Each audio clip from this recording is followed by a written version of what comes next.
What if the wife you buried wasn't really dead? What if a homeless little girl walked into her memorial and whispered, "I saw her. She's alive"? This is the story of Richard Carter, a grieving husband, and Lily Parker, a child no one listened to, until her courage uncovered a secret so dark it shook the entire nation. The chapel in San Francisco was quiet that afternoon. Soft sunlight streamed through the stained glass windows, coloring the room in red, gold, and blue. The air smelled faintly of roses, but it was heavy with grief. Richard Carter sat in the front row, his head bowed. He had buried his wife, Emily, a year ago. At least, that's what he had believed. The memorial service was meant to bring closure, but instead, it only deepened the hollow ache inside him. Emily had drowned in a boating accident, swept away during a sudden storm off the California coast. Her body was never found, but the Coast Guard had declared her lost to the sea.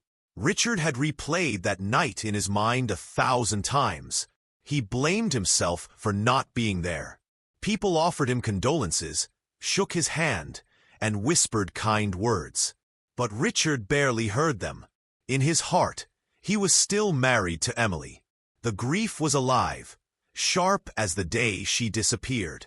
And then, in that quiet moment, a voice cut through the silence. It wasn't the voice of a priest. It wasn't a family friend. It was the trembling voice of a child. "Sir," the little girl said, her voice echoing across the room, "your wife isn't dead." Every head turned. A homeless girl, no older than 11, stood barefoot near the back of the chapel. Her hair was tangled, her clothes ragged, but her eyes burned with urgency. Richard froze. The room filled with murmurs. Someone whispered, "Who let her in?" But the girl didn't back down. She walked forward, her small fists clenched, her chin lifted. "My name is Lily Parker," she said firmly, "and I saw what happened to your wife." The murmurs turned into gasps. Richard's heart began to pound. He tried to convince himself this was nonsense, just a child's imagination.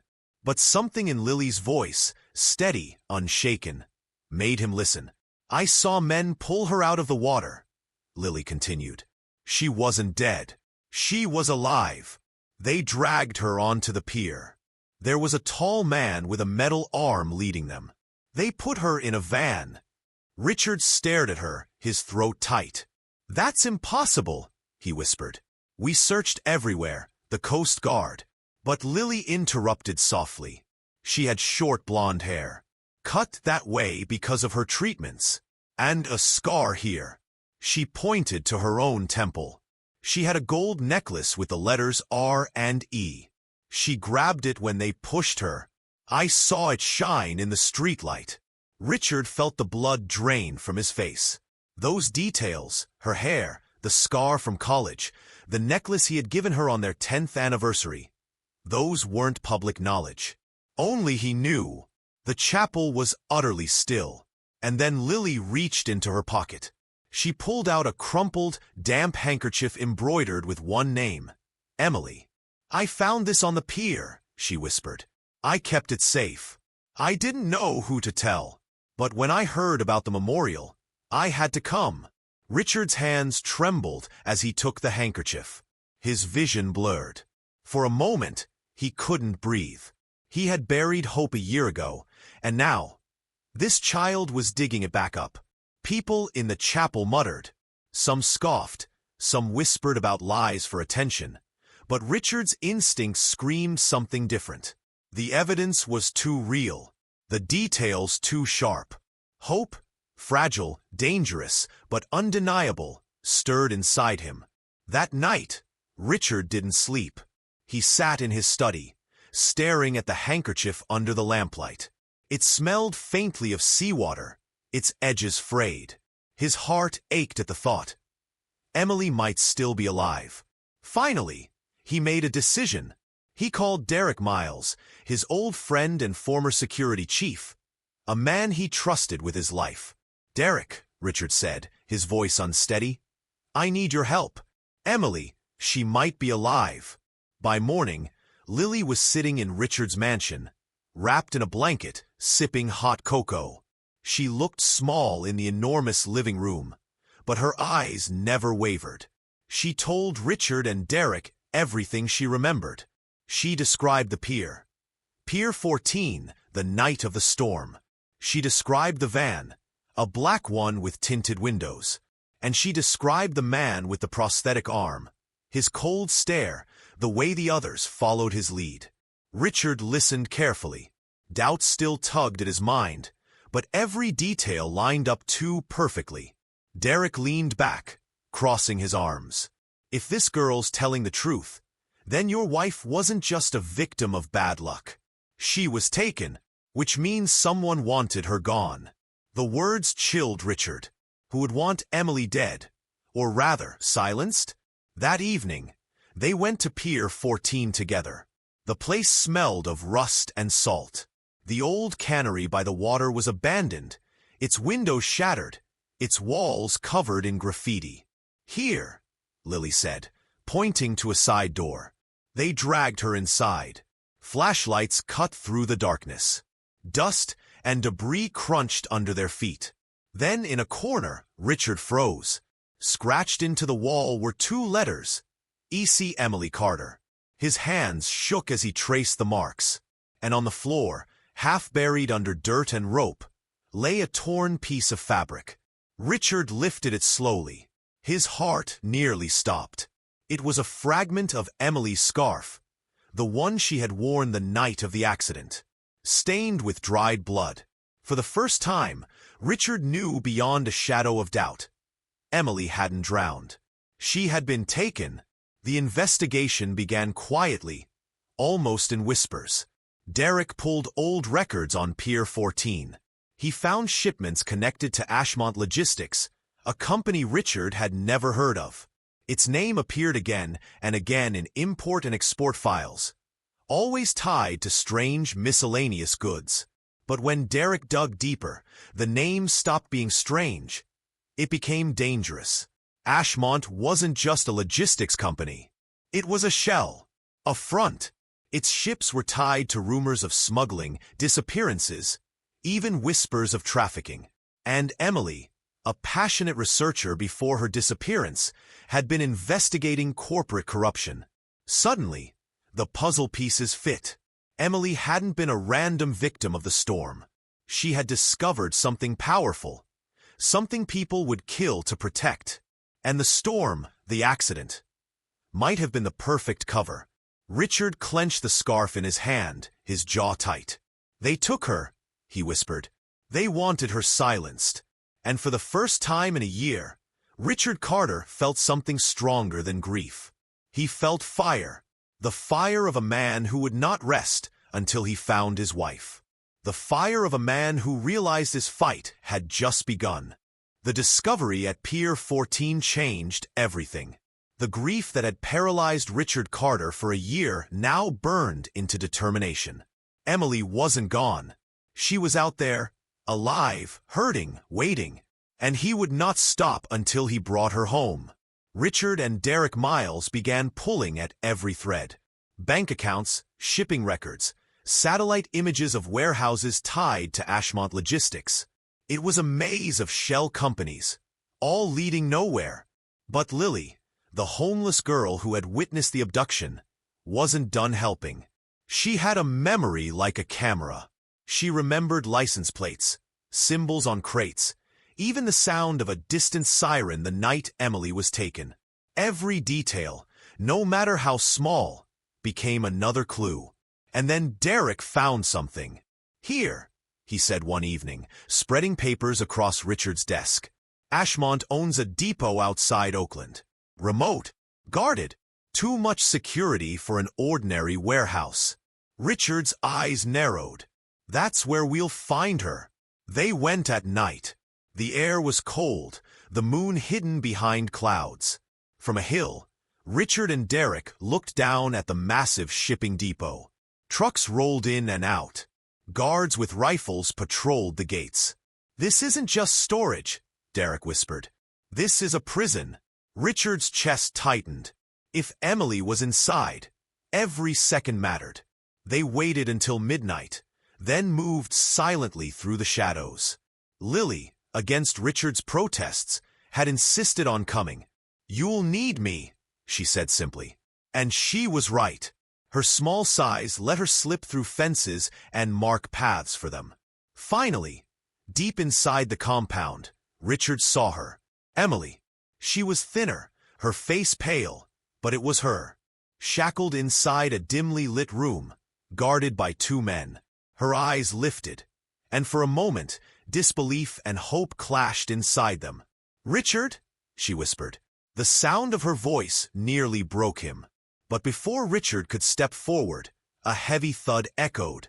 From the shadows emerged a tall figure, the man with the prosthetic arm. His cold gaze locked on Richard. "I was wondering when you'd come," he said in a gravelly voice. The fight was sudden and brutal. Derek tackled one guard, Richard lunged for Emily, and Lily, quick and fearless, threw a rock at the prosthetic-armed man's head. Chaos erupted. Shouts, gunfire, breaking glass. In the end, the three of them managed to drag Emily out. They escaped into the night, hearts pounding, the depot burning behind them as Derek rigged explosives to cover their tracks. But as they fled, Richard knew this was only the beginning. Back at the mansion, Emily wept in Richard's arms. But when she finally spoke, her words chilled him. "They didn't just take me," she said. "They tried to break me." Emily explained everything. Before her disappearance, she had uncovered evidence that Ashmont was trafficking people under the disguise of shipping relief supplies. But Ashmont was just the surface. The true mastermind was Hayden Whitmore, a former CIA strategist who had gone rogue, building a global empire of corruption. "He calls himself Hale," Emily whispered. "He has friends everywhere, in government, in law enforcement, in business. People protect him because he protects their secrets. When I got too close, they silenced me." Richard clenched his fists. Derek cursed under his breath. And Lily just stared, wide-eyed but unflinching. "You're safe now," Richard said firmly. "We'll expose him." But Emily shook her head. "It's bigger than you think. If you go after him, he'll come for all of us." Richard's voice hardened. "Then let him come." The next weeks were a storm. With Derek's help, they decrypted files Emily had smuggled out before her abduction. Names of officials, transaction records, hidden accounts. It was enough to topple powerful men. But exposing them meant war. They knew the evidence wouldn't survive in silence. So they planned something bold, something that couldn't be erased. A global broadcast. Using hacked networks, Derek prepared to leak the files live across every platform. TV stations, online streams, news outlets. At the heart of it would be Emily's story. But the most unexpected voice belonged to Lily. "People ignore kids like me," she said quietly. "But if I speak, they'll have to listen."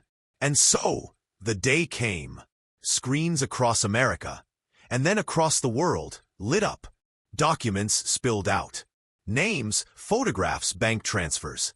Faces of officials who had smiled in public while hiding a monstrous trade. And then Lily appeared on screen. Her small voice, steady and calm, told the story of what she had seen. The night Emily was taken, the van, the man with the prosthetic arm. Her testimony shook the world. In Washington, senators demanded investigations. Protests filled the streets. Ashmont collapsed overnight. Hayden Whitmore became the most hunted man in America. But victory came with a price. One night, as Richard sat with Emily and Lily, Emily revealed a truth that struck like a knife. "Richard," she said softly, "Hayden wasn't just after me. He wasn't just after the files. He knew me because he once worked with people close to you." Richard's chest tightened. "What do you mean?" Emily looked at him with haunted eyes. "Someone you trust helped them cover it up." Silence fell. The betrayal was closer than Richard had ever imagined. Though Hayden Whitmore vanished into the shadows, his empire shattered. Dozens of officials were arrested. International agencies launched joint operations. The world was awake now. But for Richard, Emily, and Lily, the fight wasn't over. They transformed the Carter estate into a foundation for justice, funding investigations, supporting victims, and training activists. Emily found healing not just in survival, but in helping others rise. And Lily, once a homeless child nobody noticed, became a voice that echoed across nations. She stood before Congress, her voice trembling but unbreakable. I was invisible, but when I spoke the truth, people finally saw me. That's why no one should stay silent. Because silence is how evil wins. The chamber erupted in applause. And in that moment, Lily Parker stopped being just a girl. She became a symbol. In the quiet of their home one evening, Richard looked at Emily and Lily. His family wasn't the same as before, but in many ways it was stronger. "Are we safe now?" Lily asked softly. Richard smiled, though his eyes were weary. "Safer, but we'll never stop fighting. Because people like Whitmore don't disappear forever. They hide, they wait, and so must we." Emily took Lily's hand. "But as long as we have each other, they can't silence us." Lily nodded, her eyes fierce with determination. And those words carried into the future. The girl who once stood barefoot in a chapel, speaking when no one believed her, had changed the course of history. She had refused to be silent. And because of that, the world could no longer ignore the truth.